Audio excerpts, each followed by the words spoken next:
at 3? I think we're good. Symmetry. Good afternoon.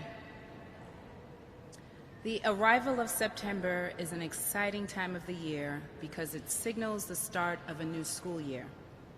Going back to school is a ritual for the whole city. For students, it's about picking out new clothes and school supplies, getting back to school haircuts, and seeing your friends and classmates again. For parents and caregivers, it's an important milestone in their child's development. And as a parent and grandparent myself, I know that going back to school can be a welcome break from the patchwork of summer activities. This particular back-to-school season is the first time since March 2020 that we are welcoming all of our students back to Boston Public Schools. This is an important reunion for students, teachers, and school staff. It is an important milestone for BPS families and for all of us as a city. As mayor of Boston and as an education advocate, a BPS alum, and as the proud parent of a BPS graduate, I'm excited to kick off the 2021-22 school year.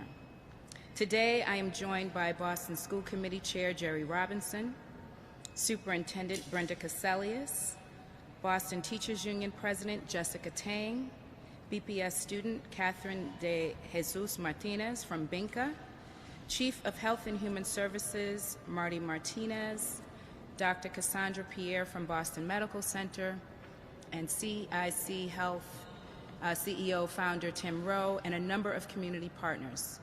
We are all deeply committed to a safe and successful school year for students, parents, teachers, guidance counselors, administrators, bus drivers, and our entire school community. While I'm very excited to welcome all of our students back into their classrooms, it's important that we recognize that this is the third school year that is being impacted by the COVID-19 pandemic. In preparation for a safe return to school, we have implemented a strategy that includes, number one, a mask mandate for our BPS schools. We were proud to be the first in the Commonwealth to do so because wearing a mask is an easy and effective way to slow the spread of COVID-19. Two, a $30 million investment for our schools. This commitment will help to improve heating, ventilation, and air conditioning in our school buildings over the coming school year. Number three, a vaccine verification requirement for all city employees, including teachers and school staff, went into effect last week. Central to our strategy is getting people vaccinated. Over the summer, we have vaccinated thousands of young people in our city. In Boston, among youth ages 12 to 24 years old, 87,575 people have at least one shot of the vaccine, and that's young people. This past Sunday's back-to-school backpack distribution and vaccine drive in Mattapan resulted in nearly 50 additional people getting vaccinated in one of our hardest-hit communities. We will continue our vaccine efforts during the school year. Testing is also a major component of slowing the spread and fighting COVID. You will hear more of our testing protocols from the superintendent and our partners. I want to take time to thank our incredible teachers, school staff, students, and parents who have been working incredibly hard over the last 18 months. Despite best efforts, we know that remote learning cannot take the place of students being in the classrooms with their teachers and their friends, and this is especially true of our most vulnerable students. I also want to acknowledge the work happening in other educational settings. I recently met with leaders representing parochial, private, and charter schools to discuss their back-to-school plans. As mayor, I want all of Boston's children to have a great school year. I want to thank our back-to-school partners, Boston Medical Center and CIC Health, who are helping to ensure that we have the infrastructure and the resources in place for the safety of our students, families, and staff in our school buildings. In addition to our back-to-school partners who are here today, I want to thank all of the grantees of the Vaccine Equity Grant Initiative that I launched in an effort to increase vaccine access and distribution in hard-hit communities. With this $3 million investment, we have seen more Boston residents getting vaccinated. Our efforts to boost vaccinations are being met with success. 70% of Boston residents have at least one dose of the vaccine, and we have seen increases in vaccinations among Black and Latino residents, populations disproportionately impacted by the virus. Over the last 4 weeks, we have seen COVID positivity stabilize, and all of our key COVID metrics are well below threshold levels. But let me be clear, we have to continue our efforts to slow the spread and fight the pandemic. We will continue to prioritize distributing vaccines because the vaccine is the best way to protect ourselves and our loved ones from COVID-19.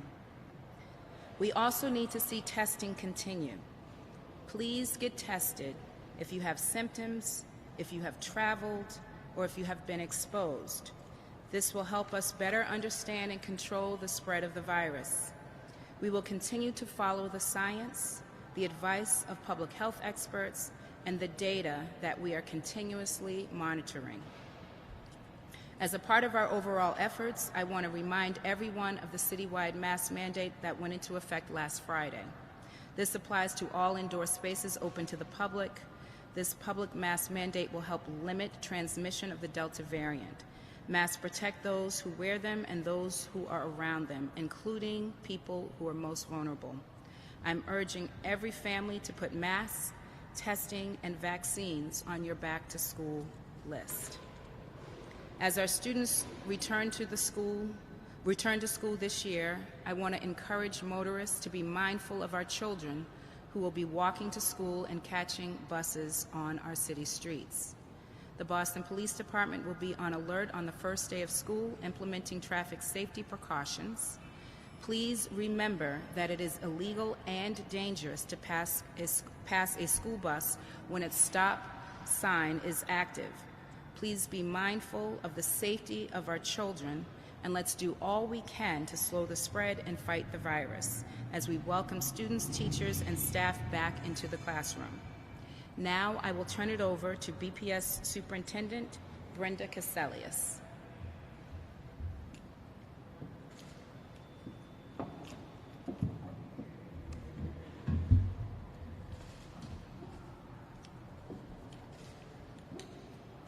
Thank you, Mayor Janey, and thank you everyone for joining us here today to help us get the word out about our plans for the new school year. I also want to thank Chair Robinson, President Tang for being here as well, and all of our wonderful partners who are here with us. I want to start by first thanking our families who over the past year and a half have been such amazing partners. This past year and a half has been so challenging for all of us. But through it all, our families have really been terrific, and they've worked together with us for the benefit of their children. I also want to thank our BPS team for working so hard all summer long.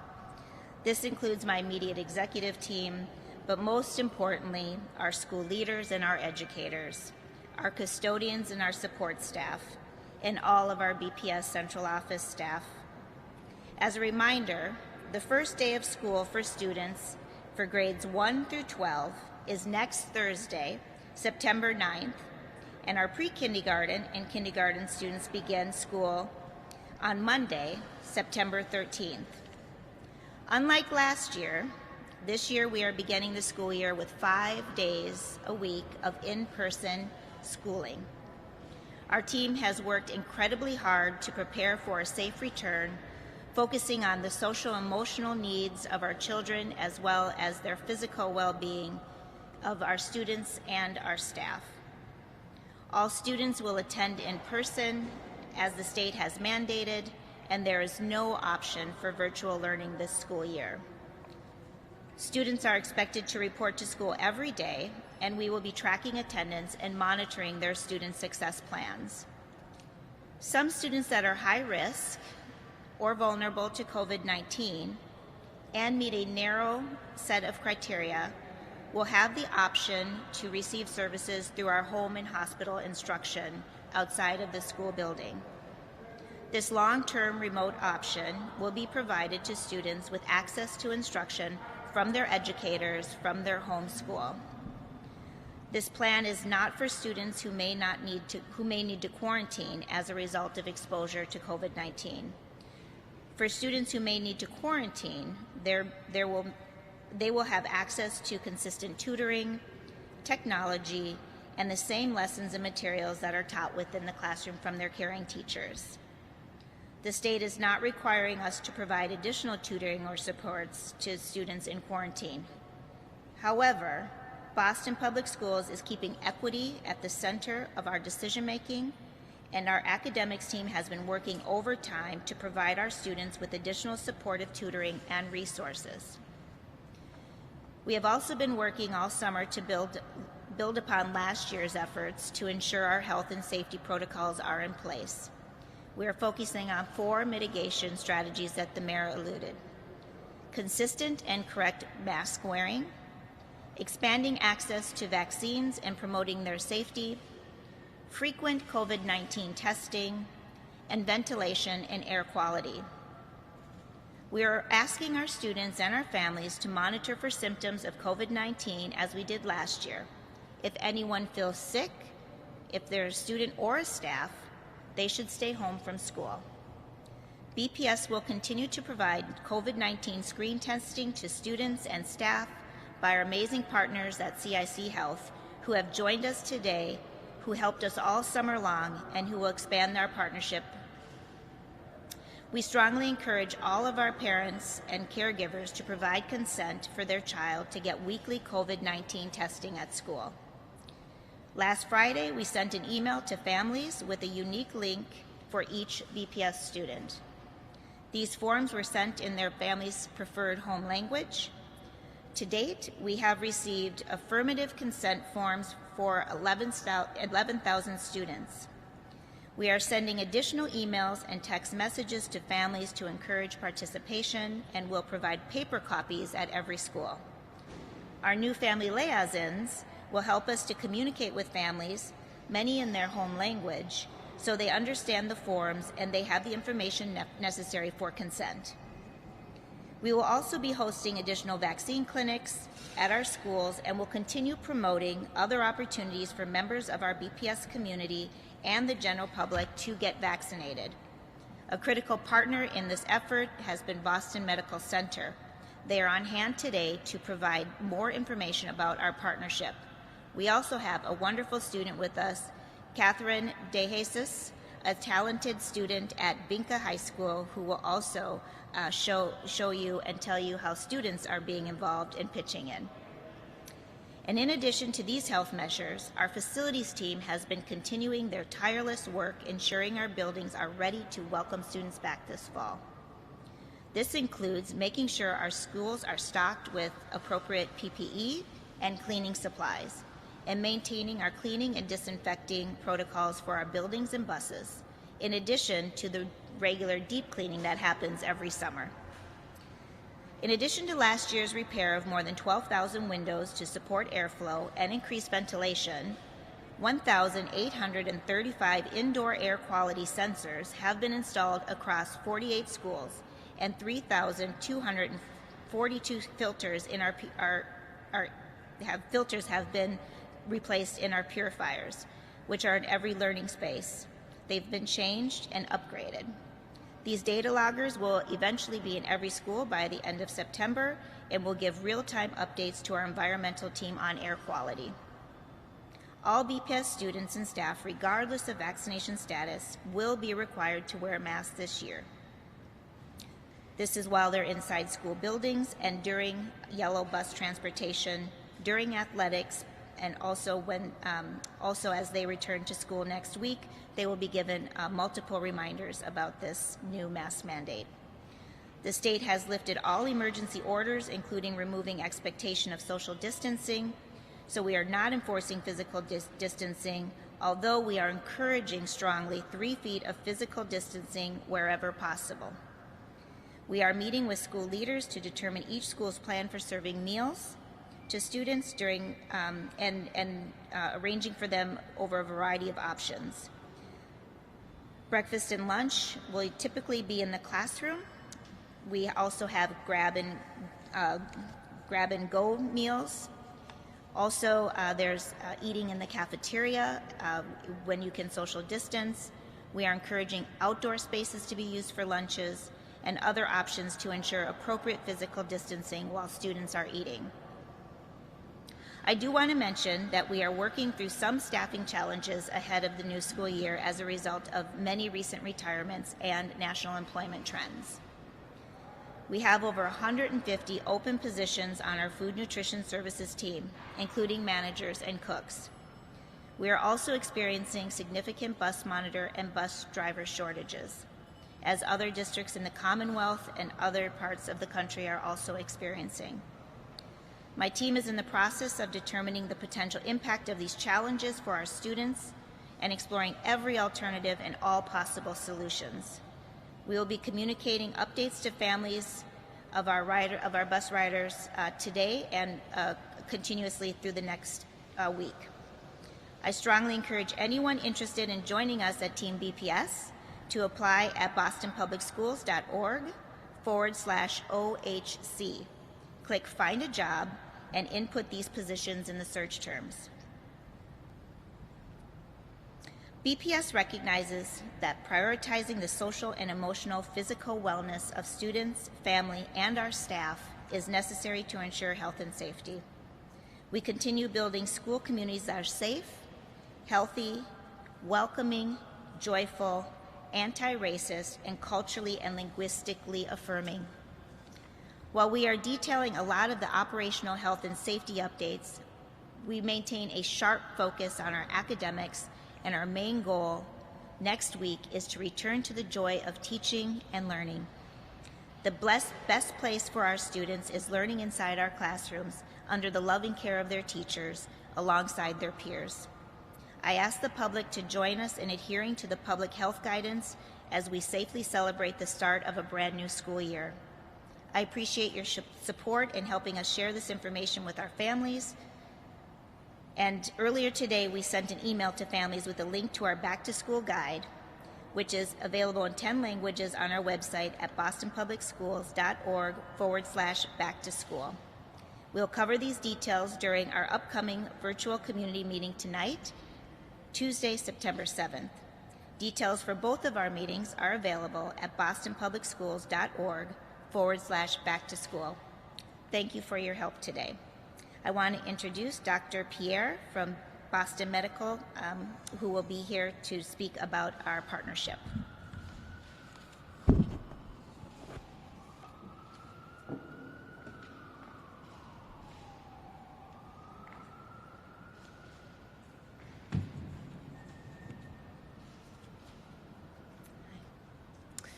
Good afternoon.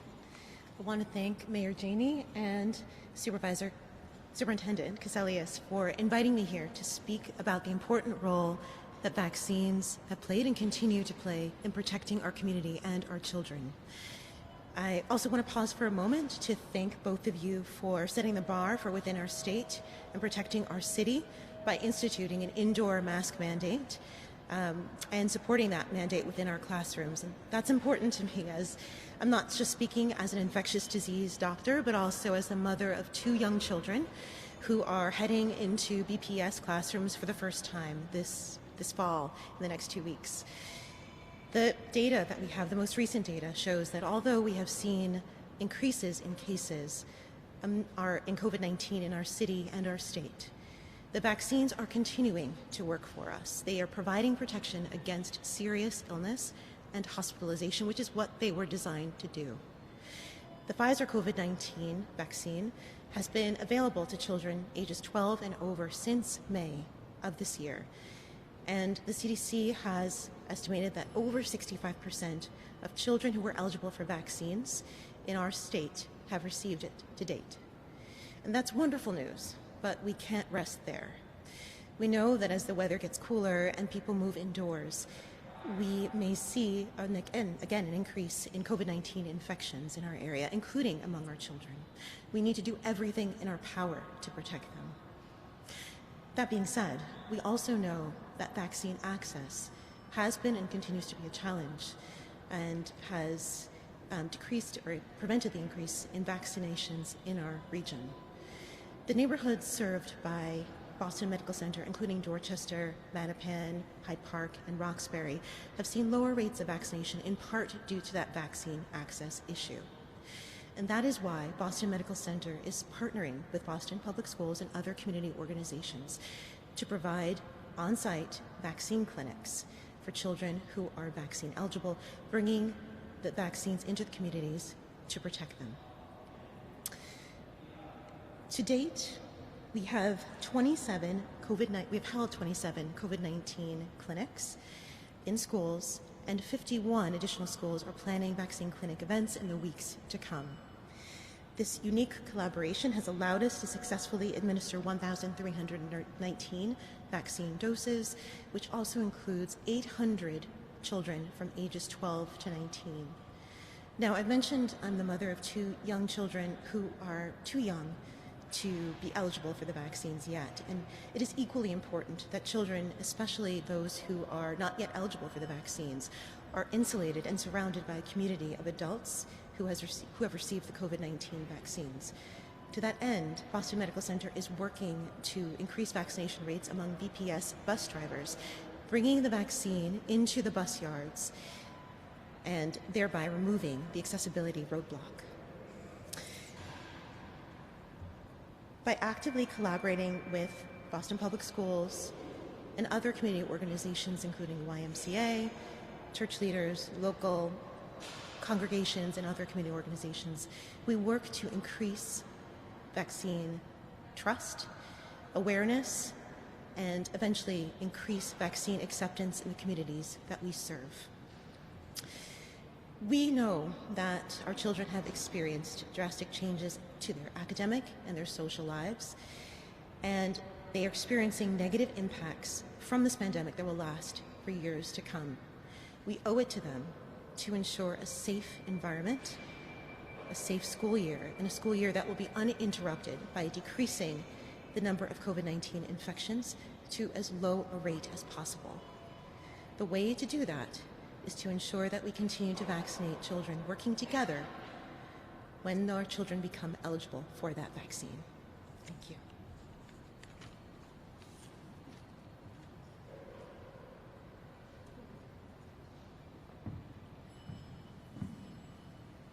Thank you very much.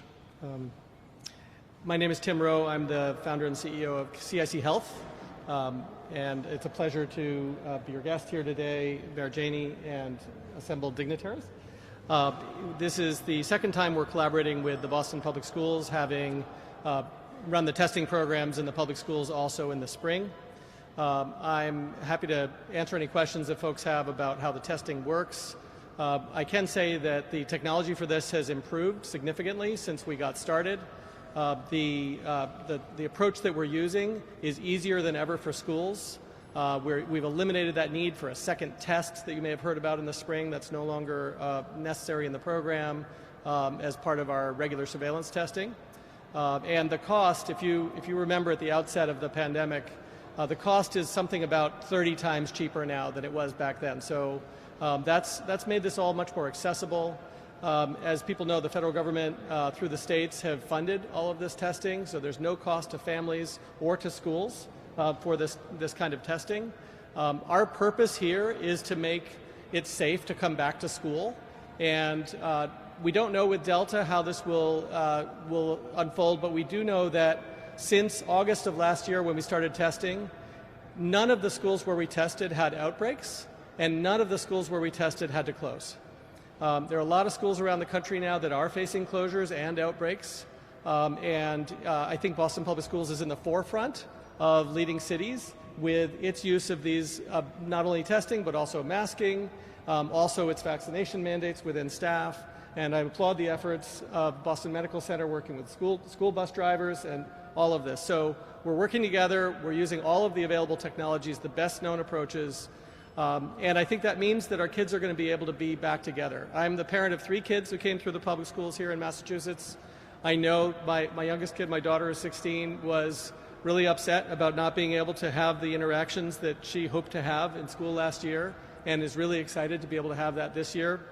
And that's thanks to all the efforts of everybody up here that this is possible for kids in the Boston Public Schools. So thank you very much, and I'll stick around if there are any questions. I want to introduce our student. Please come on up, Catherine. Good afternoon, everyone. My name is Catherine de Jesus Martinez, and I am a senior at Boston International Newcomers Academy.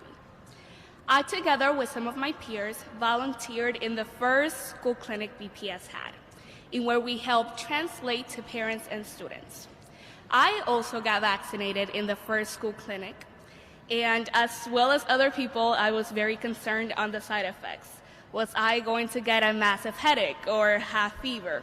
Well, to my surprise, my only side effect was feeling tired, something I use to my benefit as I am a late sleeper. Well, I am still conscious. The vaccine has helped me and has given me some sort of confidence into being back in public. In fact, I just came back from the Dominican Republic, and I would have never made that trip if I wasn't vaccinated. The vaccine has offered me safety and confidence and some sort of comfort to be able to visit my grandparents without bringing them any unnecessary risks and without running them myself. Ahora puedo decir que me siento feliz de haberme vacunado. No me dolió, si eso es alguno de sus preguntas, y tampoco tuve un efecto secundario muy fuerte, nada más fue sueño. En verdad les recomiendo a todos los estudiantes que se vacunen. Es algo seguro y es algo que nos ayudará a retornar al mundo que alguna vez conocimos. So to all the students, I really recommend y'all to get vaccinated. It is something safe, and it is something that is going to help us return to the world we once knew. Thank you.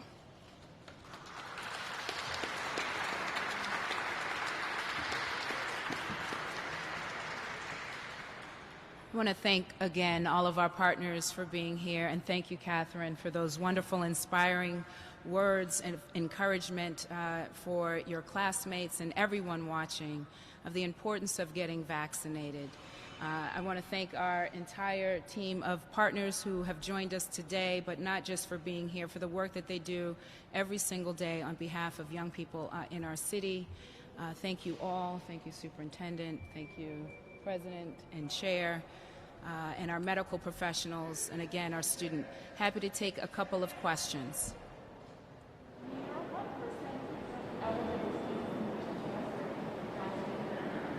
So right now we have data that shows 12 to 24, so obviously not all of our students go up to 24. In BPS it goes up to 22nd, and for that we know that we have 87,000 plus who have been vaccinated across the city. In our schools, not sure what that exact number is. We continue to prioritize getting all of our young people who are eligible for the vaccine to get vaccinated, is why we have coupled many of our back-to-school events with vaccine clinics. And this is important not only for our students, but for their families as well. Question. It's my understanding there was an action of some sort planned that massive passed, like a cleanup action, enforcement action for this past week. What happened with that?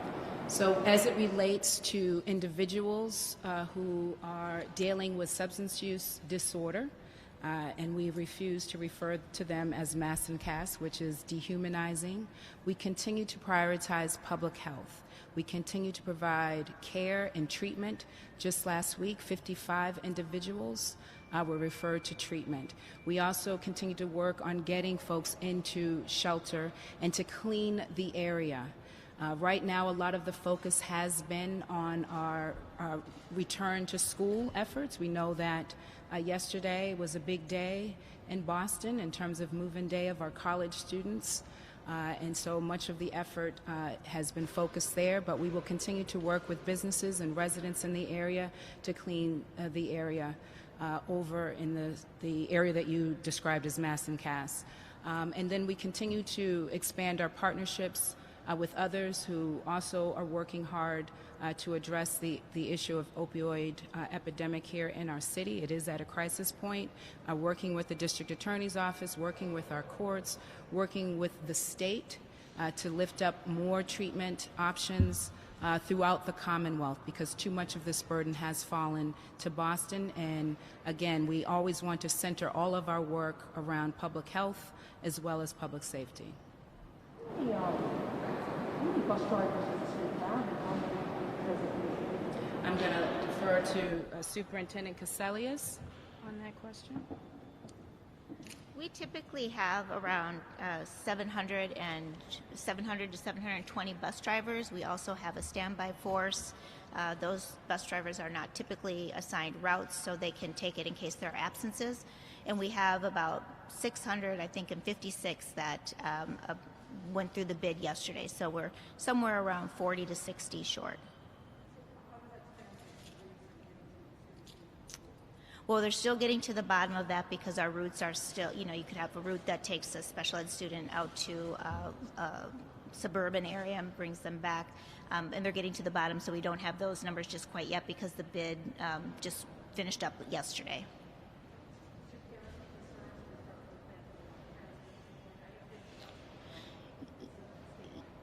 So we sent a note to all of our parents today and gave them a heads up. We will continue to communicate to our parents over the next couple of days and weeks as we continue to try to fill those positions.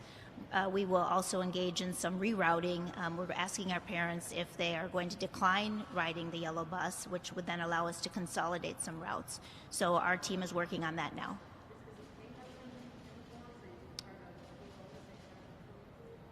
We're looking and exploring all options at this point.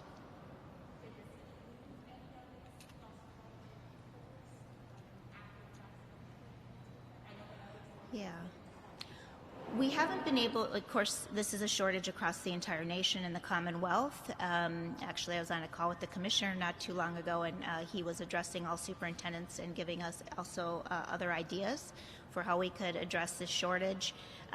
We haven't analyzed yet because, of course, we just closed our bid yesterday on the reasons why.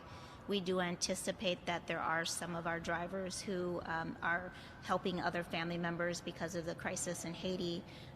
There could be some who maybe don't want a vaccine, but we don't have that information just yet.